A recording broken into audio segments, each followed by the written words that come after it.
أعوذ بالله من الشيطان الرجيم. بسم الله الرحمن الرحيم.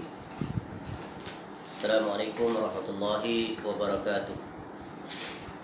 إن الحمد لله نحمده ونستعينه ونستغفره ونعوذ بالله من شرور أنفسنا ومن سيئات أعمالنا. من يهده الله فلا مضل له ومن يضلل فلا هادي له. أشهد أن لا إله إلا الله وحده لا شريك له وأشهد أن محمدا عبده ورسوله. يا أيها الذين آمنوا اتقوا الله حق تقاته ولا تموتن إلا وأنتم مسلمون. يا أيها الناس اتقوا ربكم الذي خلقكم من نفس واحدة وخلق منها زوجها وبث منهما رجالا كثيرا ونساء.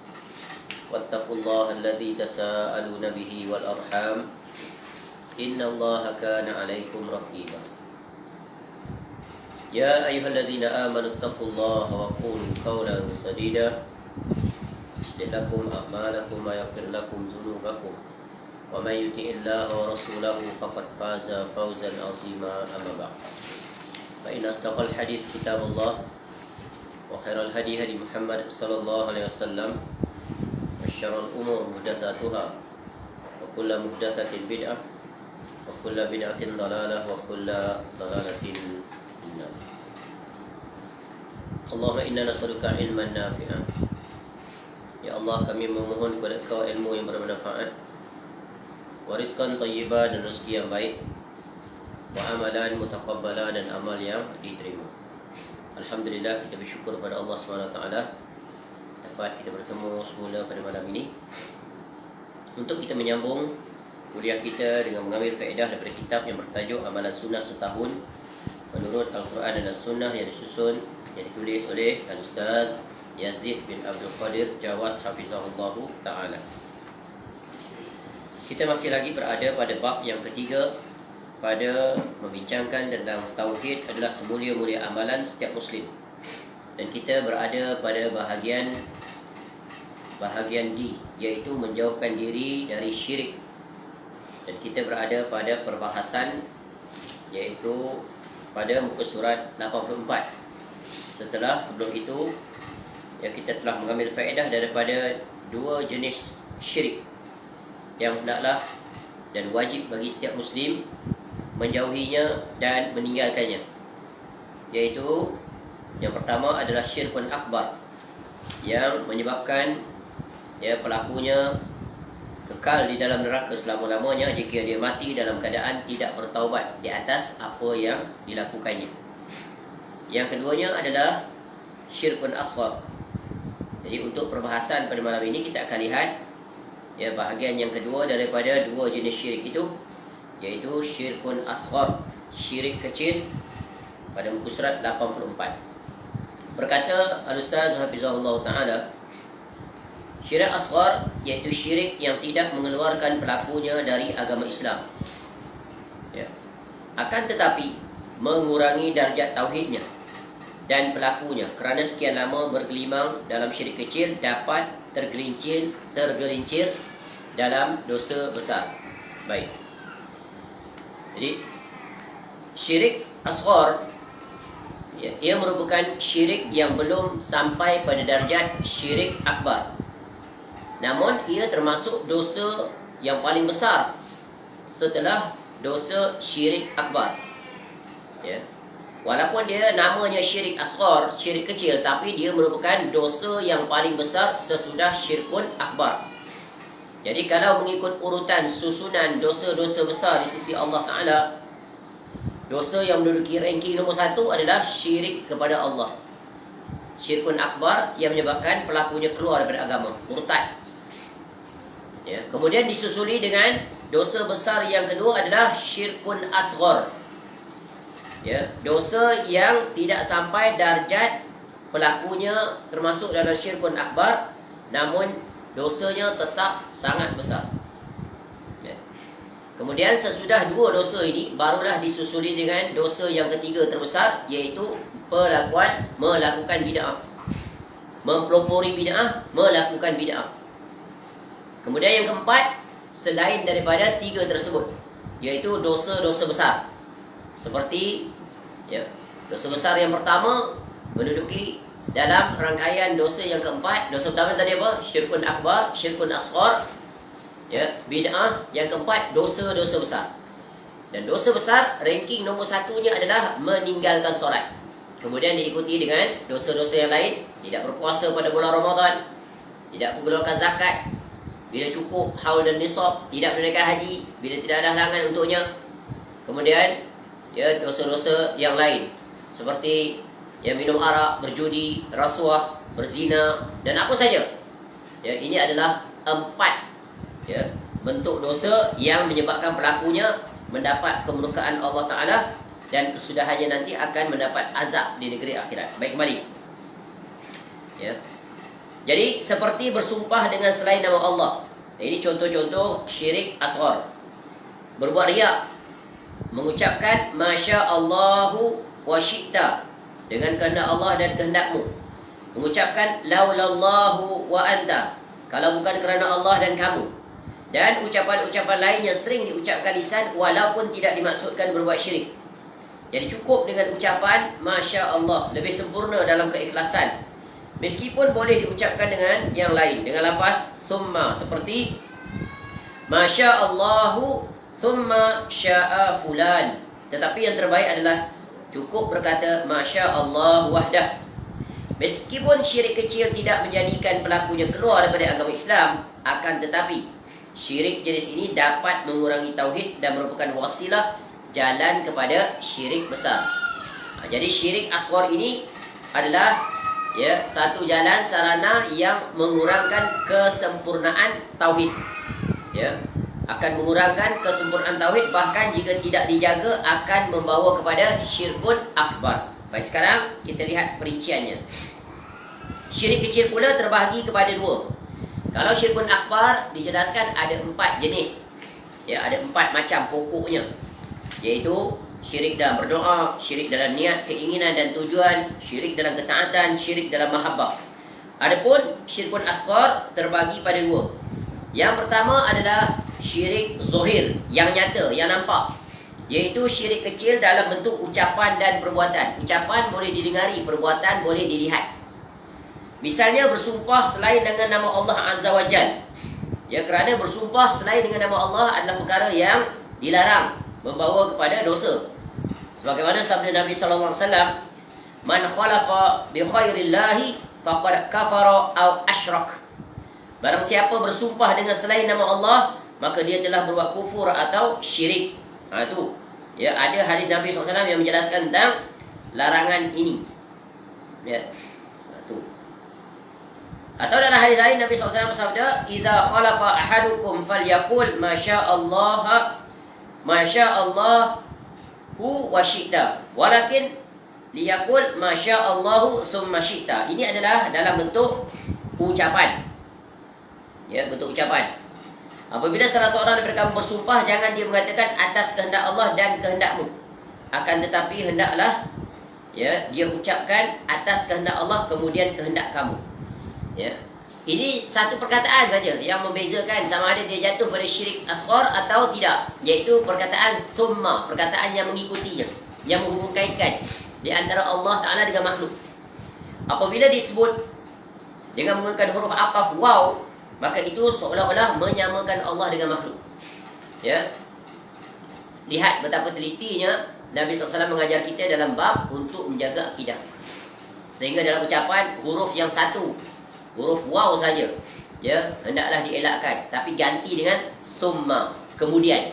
Maknanya tidak ada pertalian. Baik, ada pemisahan. Memakai gelang, benang dan sejenisnya sebagai pengusir atau penangkal berbahaya, seperti mengantungkan azimat, tamimah, kerana takut dari ain mata jahat atau selainnya.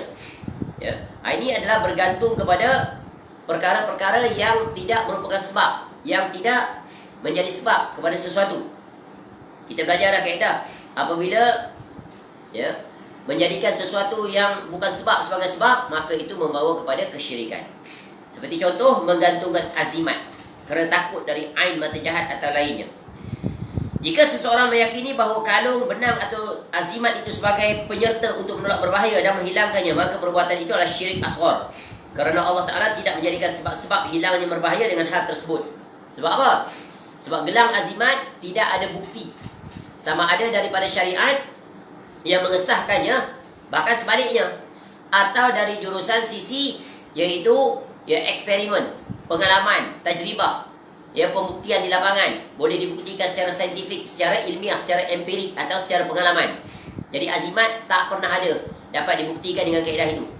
Maka apabila menetapkan sesuatu yang bukan ditetapkan oleh Allah Ta'ala, maknanya dia telah menyamakan perkara itu memiliki sesuatu. Jadi ini adalah perkara yang membawa kepada syirik asghar. Syirik asghar. Namun apabila dia berkaitan bahawa benda itu semata-mata gelang, kalung dan lainnya dapat menolak atau mesti berbahaya, maka itu membawa pada syirkun akbar. Sebab dia mengatakan perkara itu mutlak yang menyebabkan dia terselamat.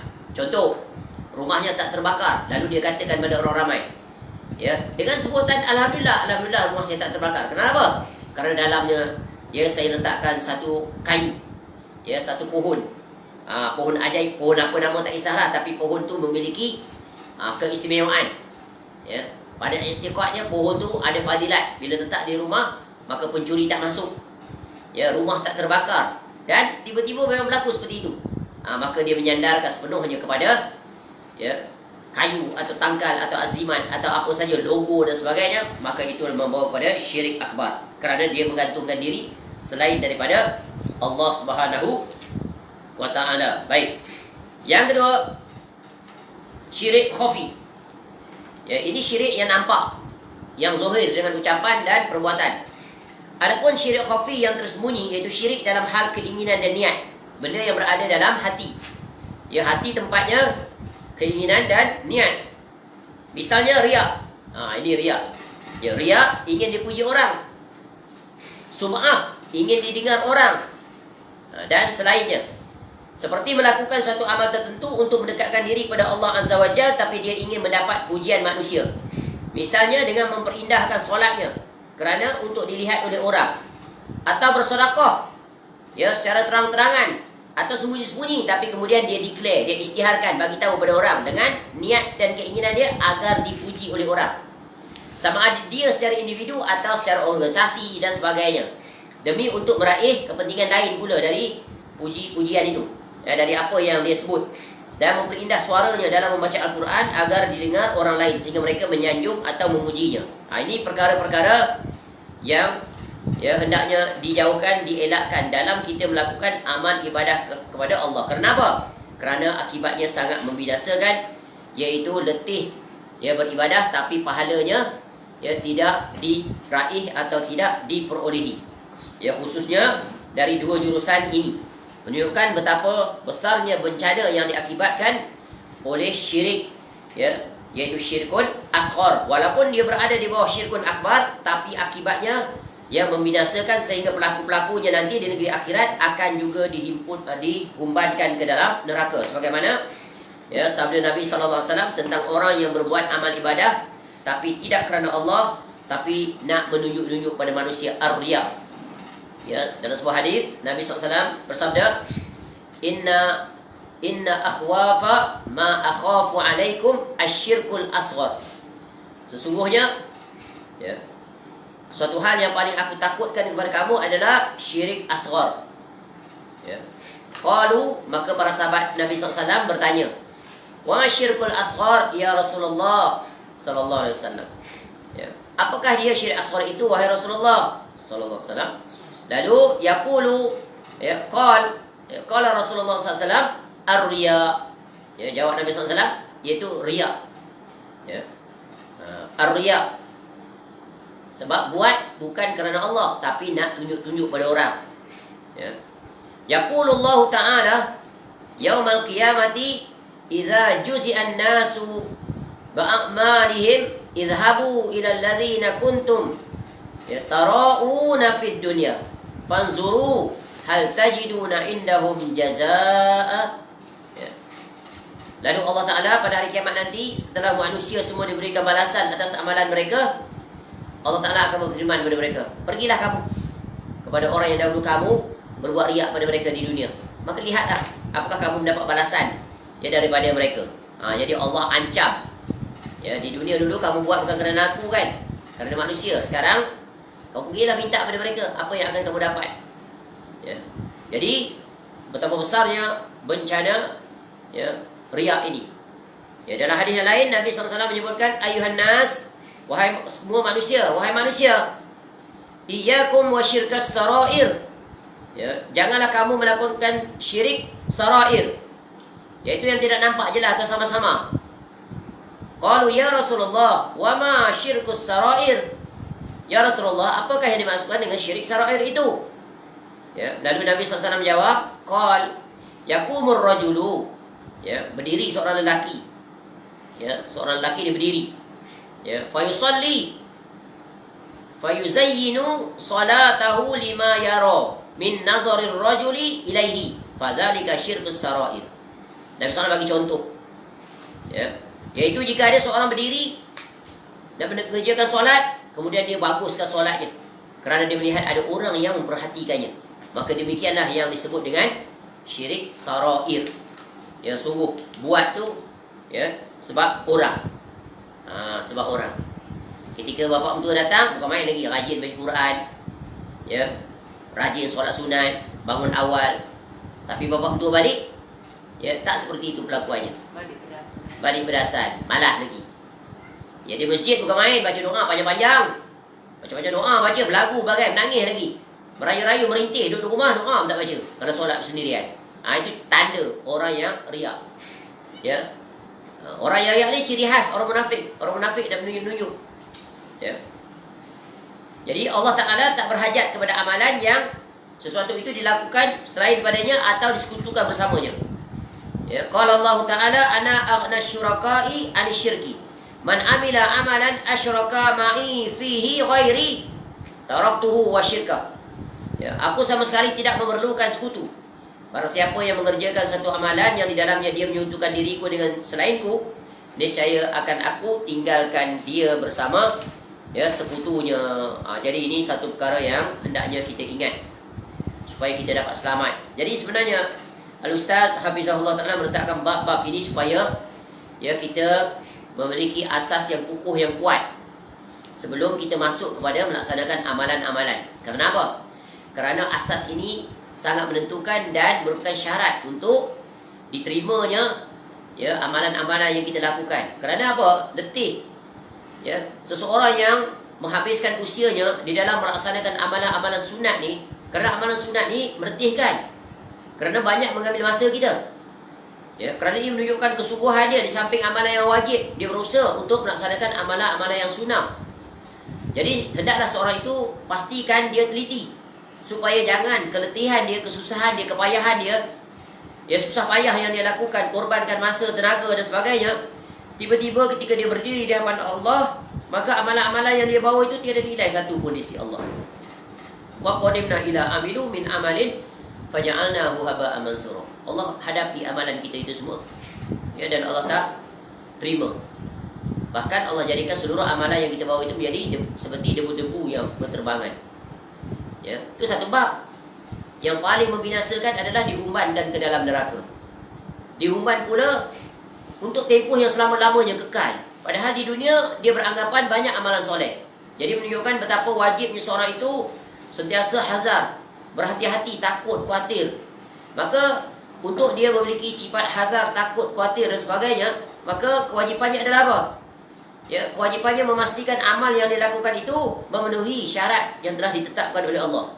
Bagaimana dia mengetahuinya? Tak lain dan tak bukan talabul ilm, menuntut ilmu. Sangat mengkhawatirkan orang yang beramal tetapi dia tidak menuntut ilmu. Kerana apa? Khawatir dia akan terjatuh ke dalam perkara yang membatalkannya. Dan berapa banyak orang, bahkan orang yang telah menuntut ilmu pun terjatuh ke dalamnya, apatah lagi orang yang tidak menuntut ilmu. Ilmu apa? Mengetahui tentang pembatal-pembatal amal, iaitu ar-riya. Betapa banyak orang yang ditipu oleh iblis, akhirnya mereka merasakan mereka melakukan amal-amal soleh, tetapi di negeri akhirat mereka akan menyesal menggigit jari. Nabi SAW telah menjelaskan tentang peristiwa akan datang. peristiwa yang pasti berlaku di masa akan datang, supaya kita berjaga agar jangan terjatuh ke dalamnya. Sebab tu syirik asghar ini, ya, syirik kecil ini sulit untuk setiap kita, ya, terselamat daripadanya, kecuali orang-orang yang mendapat, ya, rahmat daripada Allah Ta'ala. Sebab itu untuk mendapat rahmat daripada Allah Ta'ala ini, Nabi SAW ajar kita, ya, satu dari jurusan ilmu, satu dari jurusan doa, ya. Dan Nabi SAW menjelaskan dalam hadis yang lain tentang peringatan betapa perlunya kita sangat teliti dalam melakukan amal ketaatan, jangan terbatal, jangan rugi. Kata Nabi SAW, asyirku fi hadhil ummati akhfa min zabibin namlatis sauda'i ala safatin sauda'a fi zulmatil lail. Syirik yang ada di tengah-tengah umat ini lebih tersembunyi daripada jalannya semut hitam di atas batu hitam di tengah kegelapan malam. Nampak tak? Seekor semut yang hitam berada di atas batu yang hitam, berada di dalam malam yang gelap. Boleh nampak tak? Tak nampak. Betapa, ya, besarnya fitnah yang ditimbulkan oleh, ya, syirik asghar. Ya, Masya Allah. Sebab itu Nabi SAW mengajar kita untuk selamat daripada syirik ini, yaitu dengan mengajarkan satu doa. Allahumma inni a'udzubika an usyrika bika syai'an wa ana a'lamu wa astaghfiruka minaz zambi alladhi la a'lamu. Ya Allah, sesungguhnya aku berlindung kepada Engkau daripada menyekutukan dirimu dengan sesuatu, ya, sedangkan aku mengetahuinya. Ya. Maknanya dalam ada ilmu pun boleh tetap terjatuh dalam syirik. Apatah lagi kalau tidak memiliki ilmu, lagi senang, sebagaimana yang kita sebut sebelum ini. Araftu syar la li syar lakin li tawaqqi, dan seterusnya. Betul kan? Ya. Aku juga memohon ampunan kepadamu dari dosa yang tidak aku ketahui. Ya. Dan kita ini setiap hari banyak terjatuh ke dalam maksiat yang mengakibatkan dosa. Ada yang kita sedar, ada yang kita tak sedar. Ya. Jadi doa ini sangat agung, hafalkan dia. Ikut. Allahumma inni a'udzubika an usyrika bika syai'a an usyrika bika syai'an wa ana a'lam wa astaghfiruka minaz zambil ladzi la a'lam. Minaz zambil ladzi lam ya'lam. La a'lam. La, aku tak tahu. La a'lam, aku tidak tahu. Wa astaghfiruka, senang saja aku mohon kepada Engkau ya Allah, minaz zambi, daripada az-zunub, dosa, maksiat, alladzi la a'lam, yang aku tidak tahu. Alladzi, yang, la, tidak, a'lam, aku a'lam, tak tahu. Allahumma inni, dah senang dah ingat itu. Allahumma inni a'udzu, ni isti'azah, mohon perlindungan. Ni mohon perlindungan daripada kejahatan. Kejahatan siapa? Kejahatan kita ni. Nafsu diri sendiri. Rasa bagus dah, banyak amalan, banyak berderma, banyak solat malam, banyak puasa, ya, macam-macam, banyak. Tu tadi penyakit apa? Ni penyakit apa ni? Kalau dah rasa aku ni banyak dah amalan. Tu bukan sum'ah, ujuk ni diri dia je yang tahu. Duduk syok sendiri. Istilah kita syok sendiri tu ujuk. Kalau dia tak, perbuatan dia tu didengari oleh orang lain, dia suka dengar orang cerita tentang dia, bagus. Pelopor nombor 1, pioneer, champion, ya, agent of change. Banyak orang masuk Islam di tangan dia. Dia rajin bersedekah, rajin bagi kuliah, ramai followers. Tu namanya apa? Sum'ah. Riak. Intention dia buat tu nak nunjuk-nunjuk. Ya, pakai kereta buruk, parking 1 km. Baru beli kereta, parking depan-depan pejabat. Panggil pula kawan, ni kereta aku baru beli. Macam mana, bagus. Baru layak bos. Ini baru kena engineer pakai kereta ni. Tu dia. Banyak tak ni? Banyak sekali. Sekarang siap upload dalam medsos, tunjuk gambar rumah. Rumah bilik ada 20, tunjuk satu-satu. Ni rambut beli kat mana? Ni kereta beli kat mana? Tunjuk. Ini orang semua adalah orang yang sungguh-sungguh membinasakan dirinya, maka segeralah bertaubat kepada Allah. Kerana Allah nanti akan perintahkan dia pergi kepada siapa yang kamu riakkan itu. Ya. Jadi letih tak beramal ibadah, tiba-tiba pahala tak dapat apa-apa. Sebab itu di akhirat ada sekurang-kurang 3 golongan manusia yang rugi. Satu tadi, buat amal ibadah Allah tak terima, 0, letih. Yang kedua, buat amal ibadah tapi pahalanya untuk orang lain yang dapat, ya, iaitu orang muflis. Yang ketiga, pelaku kesyirikan, ya, pelaku kesyirikan, syirkun akbar. Bukan. Yang ketiga, yang tadi syirik asghar dan syirik akbar. Yang ketiga, buat amal ibadah tak comply dengan requirement yang telah Allah tetapkan, iaitu tak memenuhi syarat, ikhlas dan juga ittiba'ur rasul. Jadi 3 ni adalah kelompok yang akan berada di situasi yang sangat merugikan di negeri akhirat. Maka penting tak ni mukadimah utama ni, sangat penting. Sebab itu kalau kita faham, ya, mukadimah 3 mukadimah utama dalam kitab ini, insya-Allah maka akan melapangkan, memudahkan, melorongkan dan menjadi kita seorang yang sangat teliti dan berhati-hati dalam melakukan amal-amal ketaatan. Baik, ya, selesai sudah, ya, tentang 2 jenis syirik, ya, pada kategori syirik asghar. Ya, semoga Allah Ta'ala menjauhkan kita daripada seluruh perkara-perkara yang mengakibatkan, ya, kemurkaan Allah Ta'ala, khususnya dari 2 jurusan ini yang membinasakan pelakunya bukan hanya di dunia, bahkan di negeri akhirat. Baik, kesimpulan yang boleh kita buat sebelum kita berpindah pada bahagian E berkaitan dengan syirik ini, hendaklah diingat bahawa, ya, syirik besar dan syirik kecil ini adalah 2 dosa yang menduduki ranking pertama yang wajib dijauhi. Ya, syirik akbar dan syirik asghar. Ya. Apakah perbezaan di antara syirik asghar dan syirik akbar ini? Ada perbezaan secara ringkas. Yang pertama, syirik akbar menyebabkan pelakunya murtad, keluar daripada Islam. Ya, keluar daripada Islam, dan dia jika tidak bertobat di negeri akhirat, dia akan kekal selama-lamanya di dalam neraka. Itu yang pertama. Yang kedua, pelaku syirik akbar tidak akan mendapat keampunan daripada Allah jika dia mati sebelum bertaubat. Adapun pelaku syirik asghar, terdapat perbezaan pendapat di kalangan ulama. Pendapat pertama mengatakan bahawa pelaku syirik asghar, ya, berada di bawah kehendak Allah, masyiah Allah. Jika Allah berkehendak untuk mengampuninya, maka dia diampuni. Jika tidak, dia tidak diampuni. Ya, sebagaimana keumuman ayat, innallaha la yaghfiru an yushraka bihi wa yaghfiru ma duna dzalika liman yasha. Ya, sesungguhnya Allah tidak akan mengampuni dosa kerana mempersekutukannya. Ya, dan dia mengampuni dosa selain syirik bagi siapa yang dia kehendaki. Pendapat kedua, pelaku syirkun asghar tidak diampuni berdasarkan dalil yang sama dengan ayat tadi. Sebab ayat tadi tak menyebutkan, ya, syirik akbar atau syirik asghar, disebut sebagai syirik asghar. Jadi kesimpulannya sangat berbahaya syirik asghar ini, ya, kerana dia juga, ya, boleh jadi termasuk hukum yang sama dengan syirik akbar.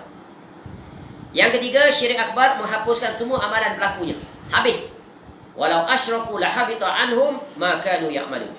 Sekiranya mereka mempersekutukan Allah, pasti lenyaplah amalan yang telah mereka kerjakan. Surah Al-An'am ayat 88. Jadi bencana besar menunggu bagi orang-orang yang melakukan syirkun akbar, habis seluruh amal ibadah dia. Ya. Adapun syirkun asghar, terhapus juga amal, tetapi terhapus amal yang menyertainya ketika mana dia riak itu. Itu saja. Contoh, ya, ketika dia mendengar kuliah atau dia menyampaikan kuliah, pada waktu tersebut dia datang kuliah, dia nak menunjuk pada kawan dia, ya, pada rakan-rakan dia, pada orang lain, dia ahli kuliah. Ataupun yang mengajar itu, ya, yang mengajar nak menunjuk, ya, dia pandai berbicara, pandai berpidato dengan pelbagai watak yang dia bawa, menangis, ketawa, serius, sedih, pelbagai ada watak. Tapi dia buat sebenarnya bukan kerana Allah Ta'ala, tapi kerana nak menarik crowd, nak mendapat simpati, nak mendapat populariti. Itu contoh. Ya, habis amalnya yang ketiga itu. Ya. Jadi terhapus amal yang berkait saja. Adapun amal lain yang dikerjakan secara ikhlas, tetap, ya, terjaga amalan tersebut dengan pahala yang Allah kurniakan padanya. Yang keempat, syirik akbar menyebabkan pelakunya kekal di dalam neraka. Dia tak keluar lagi dah, walaupun dia seorang muslim ketika hidup di dunia. Tapi bagaimana Nampak zahir dia Islam, tapi dia telah melakukan pembatalnya. Ya, macam kita sebut, dia solat, dia puasa, dia zakat, dia haji, tapi percaya kepada azimat tangkal. Ya, azimat tangkal macam-macam azimat. Ya, dalam bentuk tasbih pun dia boleh jadikan azimat. Dalam bentuk logo capal pun dia boleh jadikan azimat. Dalam ni azimat itu masuk dalam asma. Asghar bila dia tetap menyabitkan sebab saja, tapi Allah yang menetapkan, kita usaha saja ikhtiar. Tapi kalau mutlak dia meyakini syirkun tangkal itu sebagai penyebab utama, maka dia syirkun akbar. Faham? Tu. Tapi dua-duanya dosa besar. Syirkun asghar itu tetap dosa besar yang pelakunya akan dihumbankan ke dalam neraka untuk tempoh yang bergantung pada kehendak Allah. Jadi syirkun akbar menyebabkan pelakunya kekal di neraka. Sedangkan syirkun asghar tidak sampai mengekalkan pelakunya di neraka. Sebagaimana Allah SWT Al-Quran, innahu man yusyrik billah faqad harramallahu alaihi al-jannah wa ma'wahu an-nar wa ma liz-zalimina min ansar. Sesungguhnya orang yang mempersekutukan sesuatu dengan Allah, maka pasti Allah mengharamkan kepadanya syurga, dan tempatnya ialah neraka, dan tidak ada bagi orang-orang zalim itu seorang penolong pun. Ya, apa soalannya?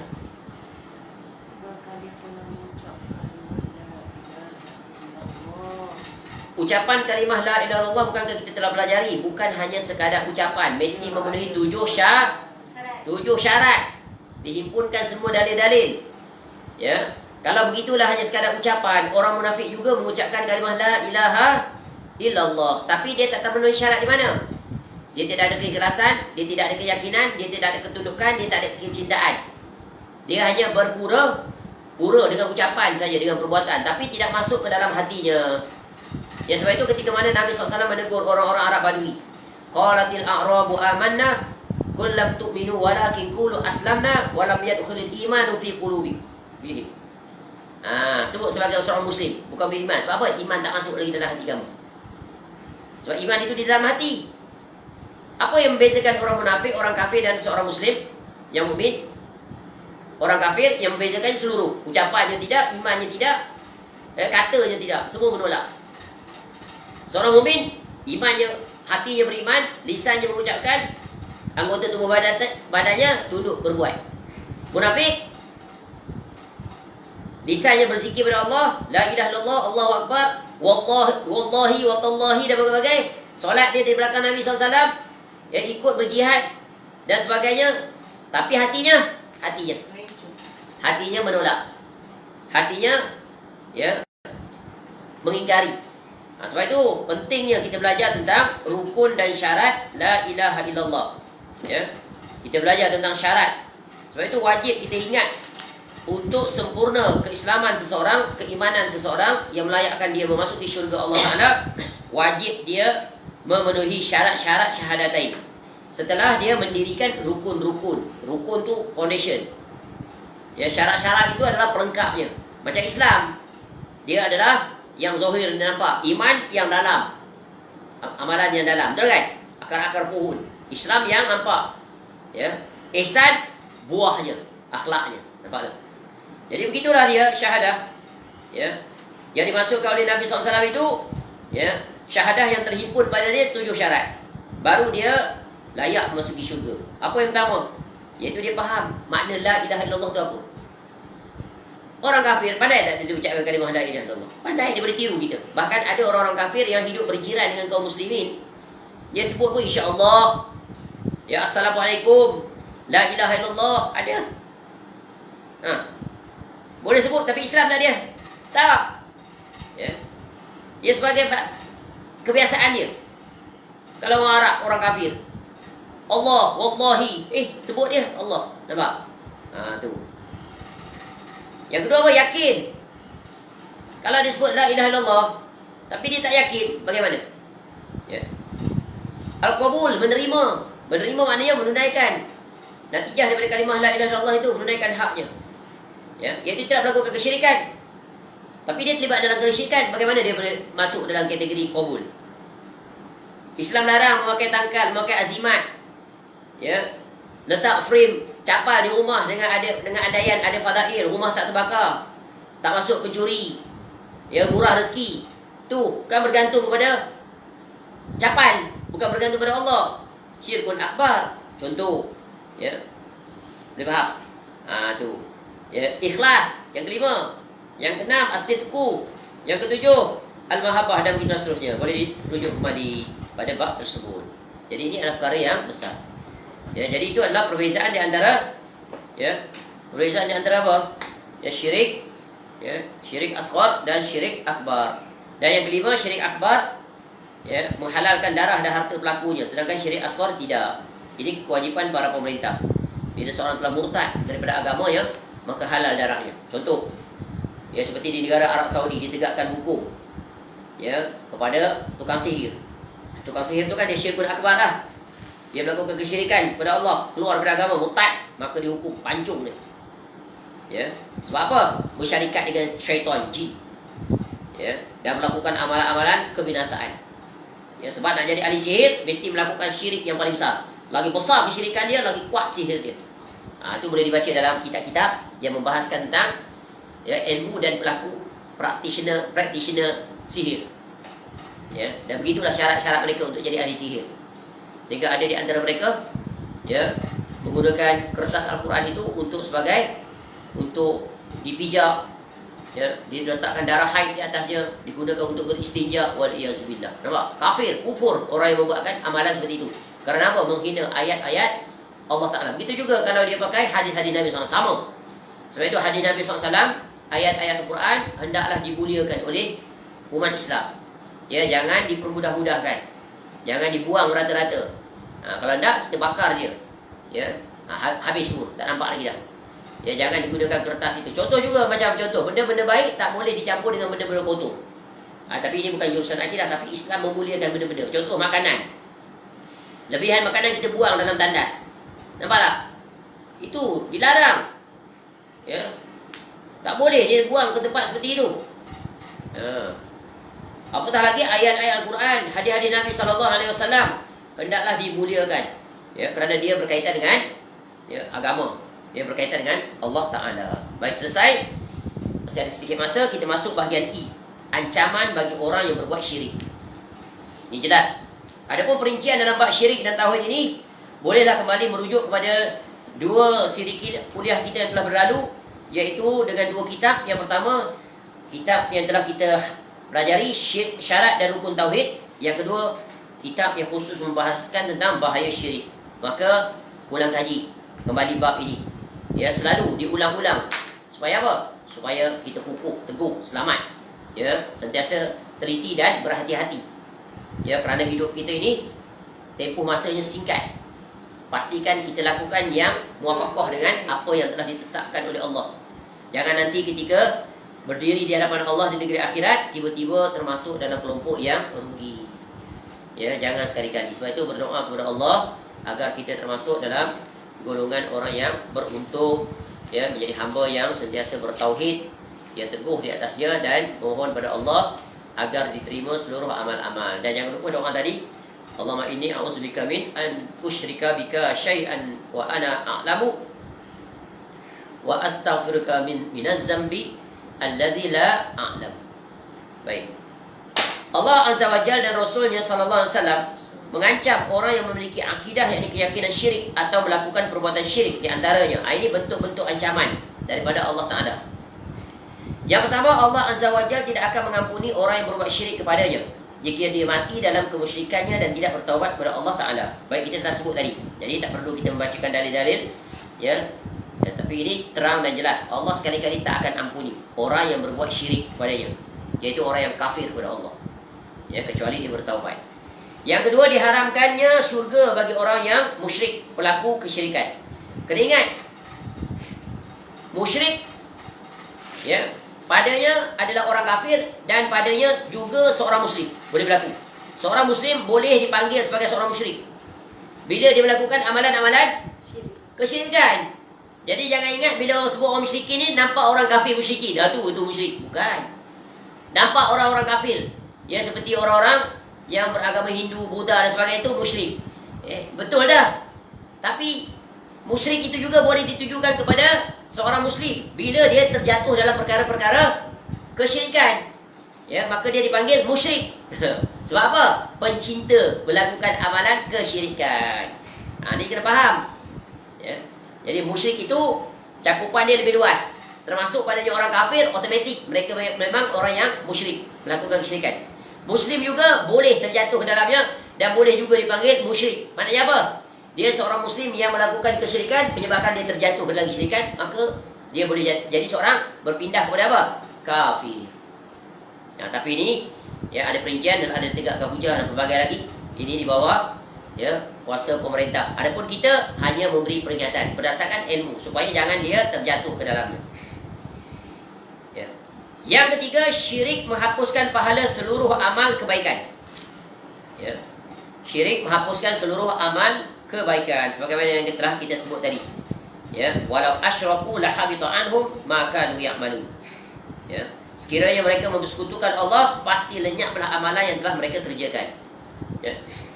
Kemudian yang keempat, orang musyrik itu halal darah dan hartanya. Tadi telah kita sebutkan. Ya, dan di sini didatangkan dalilnya. Ya, faqtulul musyrikina haitsu wajadtumuhum wa khuzuhum wahsuruhum waq'udu lahum kulla maqsad. Maka bunuhlah orang-orang musyrik di mana saja kamu jumpai mereka dan tangkaplah mereka. Kepunglah mereka dan intailah di tempat pengintaian. Ini kuasa ada pada para pemerintah muslim. Ya. Ini dalam keadaan-keadaan yang telah ditetapkan dalam peperangan dan sebagainya. Tapi dalil ini ya mengatakan orang musyrik itu ya darah mereka adalah halal dan hartanya bila ya dalam sebuah negara ditegakkan hukum Islam. Sebagaimana kita bagi contoh tadi di kerajaan Arab Saudi, contoh orang-orang yang melakukan sihir bila telah dibuktikan bahawa dia memang ahli sihir, maka dia dijatuhi hukuman bunuh. Baik, ini yang keempat. Ya, jadi syirik adalah dosa besar yang paling besar, kezaliman yang paling zalim dan kemungkaran yang paling mungkar dan dia mengundang dosa yang paling besar. Baik, bahagian yang terakhir F, perosak akidah. Ya, bahagian akhir. Ada beberapa perkara yang seringkali dikerjakan oleh kaum muslimin, padahal perbuatan itu adalah kesyirikan atau dapat menghantarkan kepada perbuatan syirik dan dapat merosak akidah. Jadi keyakinan seorang muslim di antaranya. Jadi dari sini ya Al-Ustaz Hafizahullah Ta'ala Syekh kita yang memberikan contoh-contoh ya secara ringkasan ya yang berlaku di lapangan ya, iaitu realiti pelakuan-pelakuan di kalangan umat Islam yang menyebabkan mereka terjatuh ke dalam kesyirikan yang akibatnya rosak akidahnya. Yang pertama, menyembah, mengagungkan, mengkeramatkan berhala, patung, kubur, batu, pohon dan lainnya. Perbuatan ini adalah syirik akbar. Ini banyak tak? Banyak. Ya, pohon-pohon pelik sikit, berbunyi sikit, ada macam suara sikit, berbondong-bondong pergi. Ya, minta hajat di situ. Ini adalah ya, kufur akbar. Ya, atau pergi ke kuburan-kuburan. Ya, yang dianggap keramat, minta sesuatu, berbicara dan bagai-bagai, buat permohonan, buat amal ibadah tertentu. Ya, maka itu juga membawa kepada syirkun akbar. Ya. Atau ada setengah orang yang beranggapan ada air tertentu yang mengalir di bawah sungai, keluar daripada perut bumi. Oh, air ini yang mustajab, hebat air ini, air sakti. Maka berbondong-bondong pergi ambil air itu dengan keyakinan air itu menyembuhkan. Ya, tanpa disandarkan kepada Allah Ta'ala. Itu syirkun akbar. Ya. Yang kedua, bersikap berlebih-lebihan terhadap orang soleh. Dia hulu ya, terhadap orang soleh. Perbuatan ini membuat pelakunya menjadi kufur dan meninggalkan agama yang benar. Boleh membawa pada syirkun akbar, boleh membawa pada syirkun asghar, tergantung niat dan tujuan. Ya, tapi tetap kedua-duanya terjatuh dalam syirik. Yang ketiga, mengerjakan praktik sihir. Ini perbuatan kufur akbar. Dia belajar ilmu sihir, walaupun dia tak praktik, dia belajar. Sama. Ya, sebab ilmu sihir adalah ilmu yang diharamkan untuk dipelajari. Ya, Nabi SAW melarang. Ya, dengan larangan yang sangat keras. Ya, sehingga Nabi SAW di antara asbab Nabi SAW wafat disihir oleh Labib Al-Aqsam, si Yahudi itu. Tapi disembuhkan oleh Allah Ta'ala dengan datangnya Jibril AS meru'yah Nabi SAW. Baca 3 kul. Ya, dan diketahui di mana tempat sumbernya. Sihir itu di dalam sebuah sumur.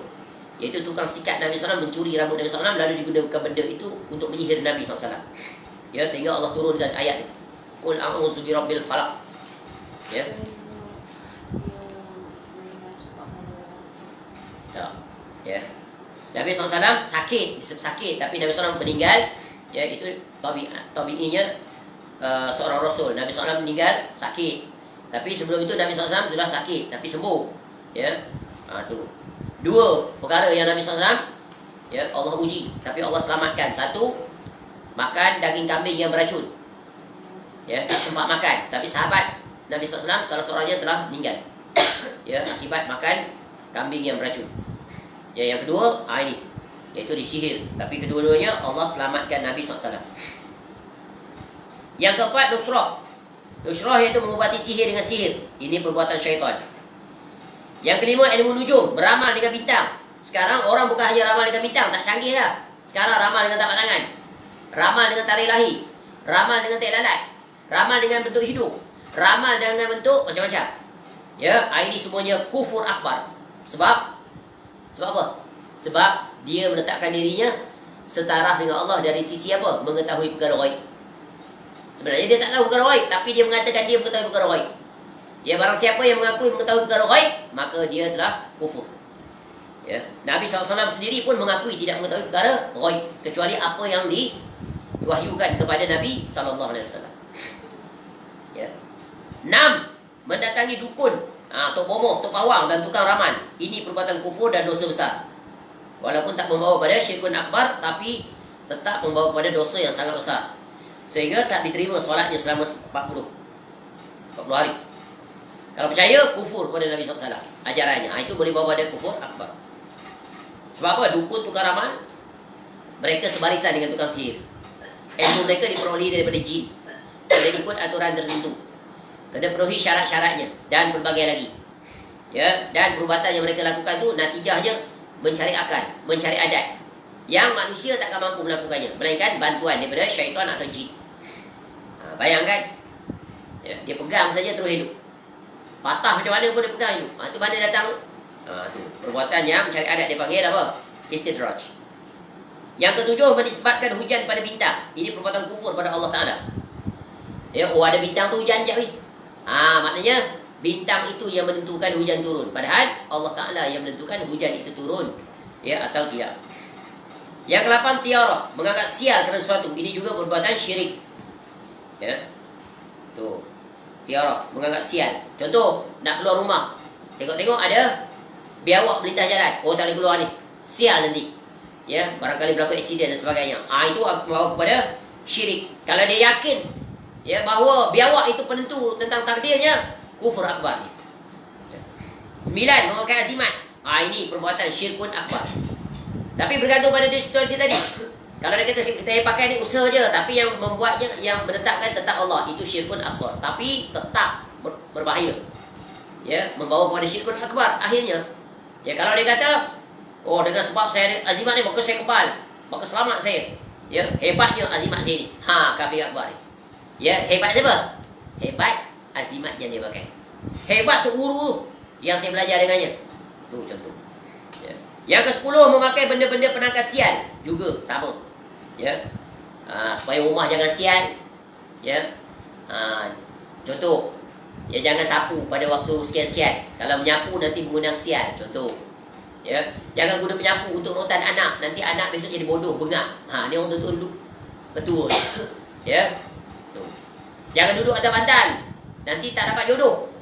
Itu semuanya adalah perkara syirkun asghar. Boleh bawa pada syirkun akbar kalau dia yakin benda tu lah, ya, secara zatnya menyebabkan dia tidak dapat jodoh. Sebab jodoh itu bukan letaknya pada bantal, letaknya pada ketentuan Allah Ta'ala. Orang tua ni banyak, orang dulu banyak dia pantang larang dia. Tak boleh lalu bawa pengidai baju lah, ya, tak boleh duduk di tangga lah. Ya. Tujuan dia macam ni lah. Dia kalau dia nyatakan tujuan tak apa, Contoh, tapi dia tak nyatakan tujuan, akhirnya jadi kepercayaan. Itu yang membawa pada syirik. macam contoh, tak panis duduk tangga. Tapi memang ada agama melarang kita duduk tempat laluan. Itu satu. Yang kedua, contoh yang tadi orang saya nak menyapu. tak patutlah orang rendam sebab kenapa? Itu kalau dia, sebab itu lihat pada alasan. Kalau dia berbicara tadi dengan iktikad benda tu sebagai zat yang menyebabkan itu, maka dia syirkun akbar. Tapi kalau dia mengatakan anak dara tak elok duduk depan tangga, nanti tak ada jodoh, tapi dia terangkan sebenarnya maksudnya begini, tak elok, tak manis dari sisi agama, anak perempuan mendedahkan dirinya untuk tatapan orang, itu tak syirik. Tapi orang tu dulu mana ada explain macam tu. Dia jadi pemahaman kita, jadi akidah dia jadi akidah. Bukan adat, dia adat tu jadi akidah dia. Memang benda tu berlaku. Pasal anak kau tak dapat jodoh, tak dengar kata, itulah orang larang. Dia jangan duduk di tangga petang-petang. Tengok sampai ketua tak ada jodoh. Ini kan dah jadi satu keyakinan bahawa yang menentukan jodoh dia tu adalah sebab dia duduk di muka tangga ketika waktu petang. Contoh, banyak lagi. Ya, ini semuanya adalah ya perkara-perkara yang membawa kepada perosak akidah. Yang ke-11, mengamalkan jampi-jampi ru'yah yang syirik, mentera-mentera. Walaupun di hujung dia tutup dengan kalimah la ilaha illallah. Ya, buah padi, buah limau, buah itu, buah ini, dengan berkat kalimah la ilaha illallah Muhammad Rasulullah sembuh. Ini adalah mentera. Sebab mentera tadi itu tak ada langsung kaitan dengan sebab musabab boleh sembuh penyakit. Apa kena-menanya buah limau, buah keterung, buah bagai-bagai. Melainkan kalau dimakan, itu serapah mentera. Dapat pula dalam mimpi. Tu lagi kuat lagi daripada syaitan dan jin. Ya, sebab Nabi SAW telah mengajar kita. Jampi-jampi Nabi SAW dah ajar lah. Kenapa kau pergi panggai jampi tu?